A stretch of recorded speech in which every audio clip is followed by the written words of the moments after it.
Welcome, dear listeners, to another enchanting tale from the rich tapestry of Greek mythology. Tonight we embark on a whimsical journey to the verdant valleys of ancient Greece, where gods and goddesses once roamed, and where magic and merriment were the order of the day.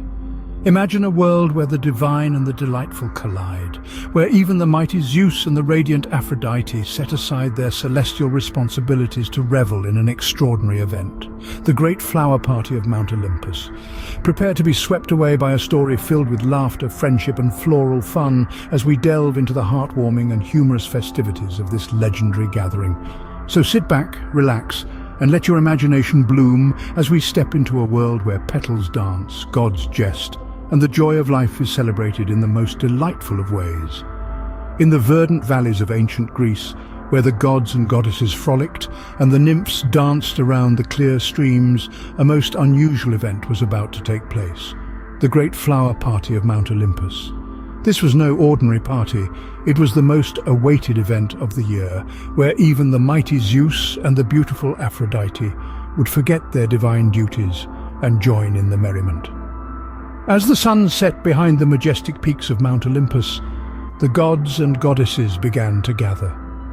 Hera, the queen of the gods, arrived with a gown made entirely of peonies, their lush petals shimmering in the evening light.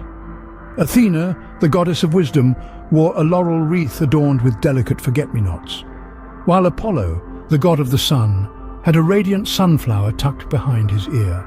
The invitations had been sent out by Hermes, the messenger god, who had fluttered about with his winged sandals, delivering the golden scrolls to all corners of the ancient world. The message was clear: come one, come all, to the great flower party, where petals and laughter would bloom in abundance. Dionysus, the god of wine and revelry, was the first to arrive, his entourage of satyrs and maenads trailing behind him. He was carrying a goblet overflowing with ambrosia, the nectar of the gods, which he eagerly shared with anyone who crossed his path. As the night wore on, the party was in full swing. Pan, the god of nature, had brought along his panpipes and serenaded the crowd with a lively tune that had everyone dancing. Even Hades, the god of the underworld, managed to sneak away from his dark realm for a night of fun, though he chose to remain in the shadows, content to watch the festivities from afar. Aphrodite, the goddess of love and beauty, was the belle of the ball. She had woven a garland of roses around her golden hair and danced gracefully, enchanting all with her beauty and charm. The mortal men and women who had been fortunate enough to receive an invitation to the divine gathering were in awe, their hearts aflutter at the sight of the goddess. As the hours passed, the intoxicating scent of the flowers filled the air, and the gods and goddesses became more and more jovial. Hera and Zeus, who had been feuding for centuries, found themselves laughing together, their differences forgotten in the spirit of the evening.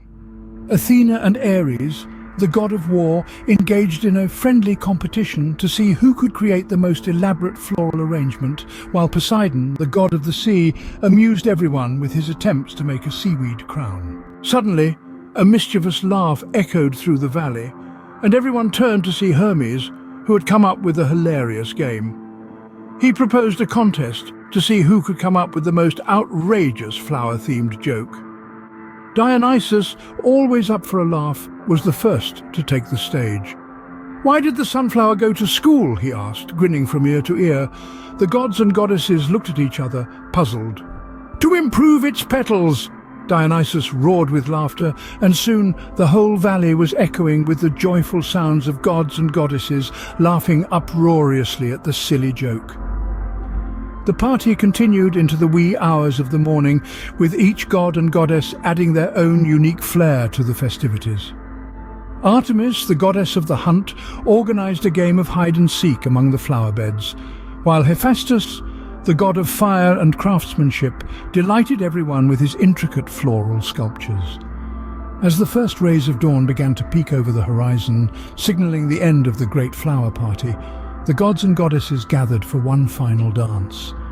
Hand in hand, They swayed to the gentle rhythm of Pan's panpipes, their laughter and camaraderie a testament to the magic of the evening. And so, with hearts full of joy and memories to last a lifetime, the divine guests bid each other farewell, promising to meet again at the next great flower party.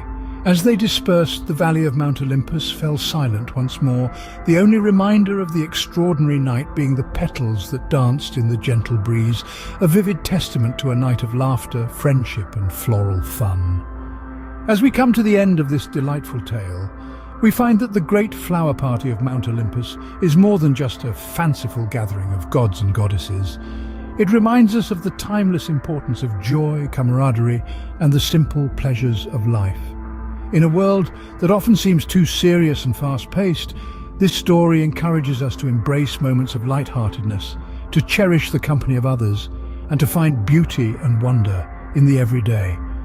So, let the spirit of the great flower party inspire you to create your own moments of merriment and connection. Whether it's gathering with loved ones, appreciating the beauty of nature, or simply sharing a laugh with a friend, remember that life's most precious moments are often found in the simplest of pleasures. Thank you for joining us on this enchanting journey through Greek mythology. If you enjoyed this story, please give us a thumbs up, and don't forget to share this video with your family and friends. Your support helps us continue to bring you more magical tales to brighten your day. Until next time, keep the spirit of the great flower party alive in your hearts and let your days be filled with laughter, love and floral fun.